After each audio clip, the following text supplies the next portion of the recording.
Sakafet YouTube and welcome back to my channel. Guys, today on the menu I have some delicious brown stew fish.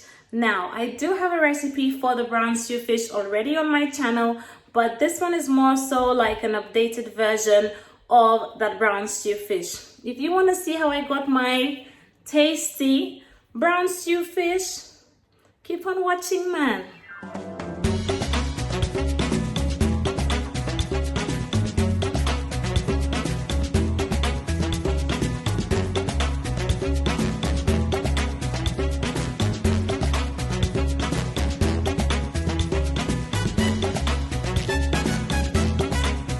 So over here I've got my snapper fish and I already cleaned it with lime and vinegar, removed all the scales and everything, and now I am just dabbing it with some paper towels to get rid of any excess moisture. Now I know a lot of you always wonder, why is it that your fish always seems to break when you fry it or when you steam it? And it could be from all that excess moisture after you've cleaned the fish. So I personally like to clean mine, add it to some paper towels, let it drain off for a minute or two, and then I dab it with some dry paper towels again.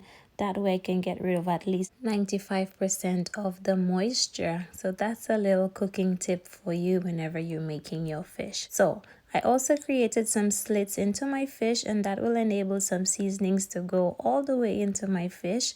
And for seasonings, I'm using some fish seasoning with a little bit of black pepper and some Sazon. And I am gonna put that nicely onto my fish, ensuring that I get some into the slits on the outer of my fish as well as inside. Now, fish is something that don't need lots of seasonings to it because you don't want to make it too salty, so be very mindful of that whenever you're seasoning your fish. You don't need too many ingredients. A little fish seasoning, a little Sazon for some color if you want, and a little bit of black pepper or salt, and you're good to go.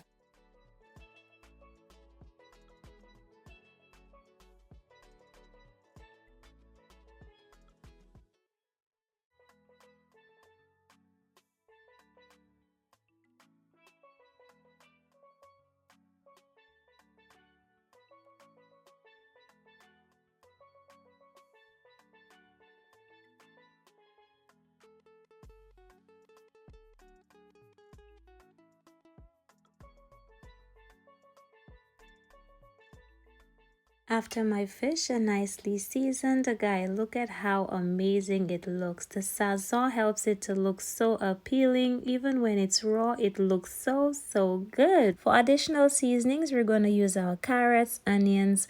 I am using some mini bell peppers, some scotch bonnet. I have some garlic, thyme, and spring onions, and I just chop this to my preference.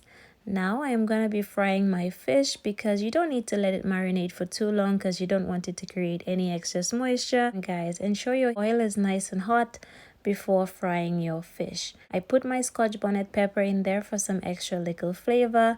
No, it doesn't make it spicy. And I fry my fish for at least 4 or 5 minutes on both sides until it is nice and crispy. I'm using vegetable oil, and after about 4 or 5 minutes is where I am going to flip my fish over. Be very careful, you don't want to break it because these fishes can be really fragile. And look guys, it's not sticking to my pot. My pot is also non-stick and it is from Lidl in the UK. Not sponsored, but I just love to share with you where I get my pots and my pans.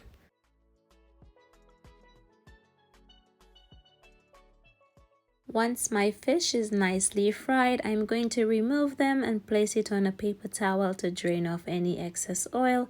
And you also want to repeat the process until all your fish is nicely fried.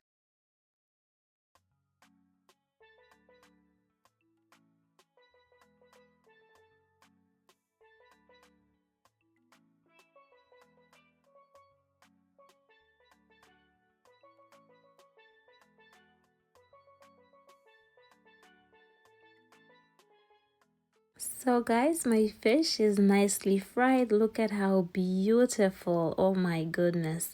So now we're going to work on our sauce. I'm going to go in with some oil and some garlic as well as my onions And you want to saute this for about a minute or two, ensuring to keep your heat on low because you don't want this to burn. Okay, stir it up well, and after about a minute or so is where we're gonna go ahead and add in our carrots and the rest of our ingredients.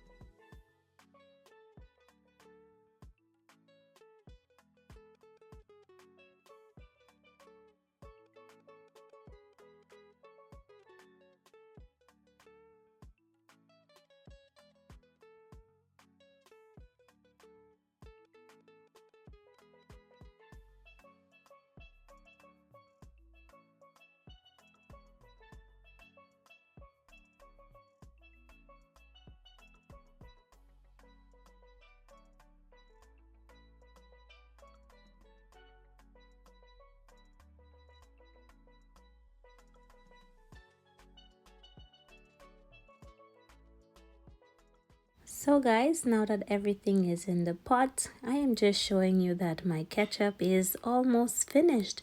So guess what? We're gonna add some water to the ketchup bottle and give it a good shake before adding it to our pot.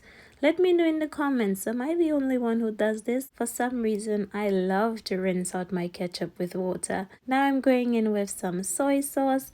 You don't want to put too much, about a tablespoon, and bear in mind the ingredient list will be down below in the description box for you to check the correct measurements of everything. I'm also going in with some black pepper and a little seafood and fish seasoning. Put in moderation to your own taste preference. And yes, my darlings, we are flavoring up this pot to perfection.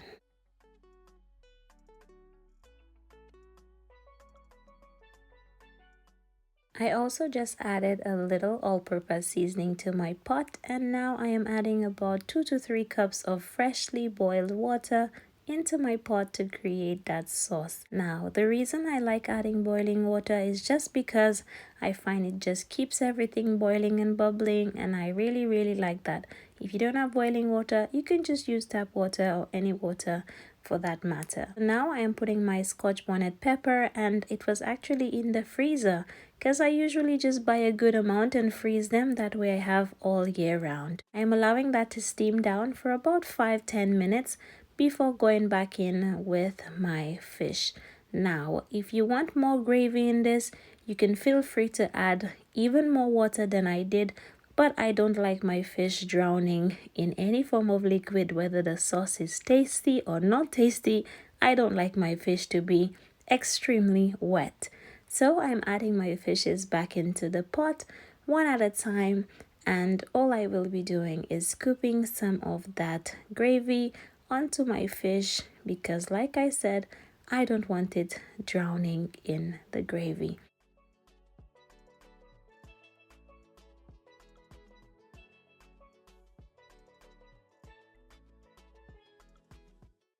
Now I am scooping some of those vegetables onto my fish as they will act as a beautiful garnish. And guys, the fish is basically ready. This is ready in no time at all. I remember not liking fish when I was a little girl, but for some reason now that I'm older, I can appreciate some delicious brown stew fish with some yam every now and again. Not frequently, not once a month surely, but definitely every now and again I can enjoy some fish.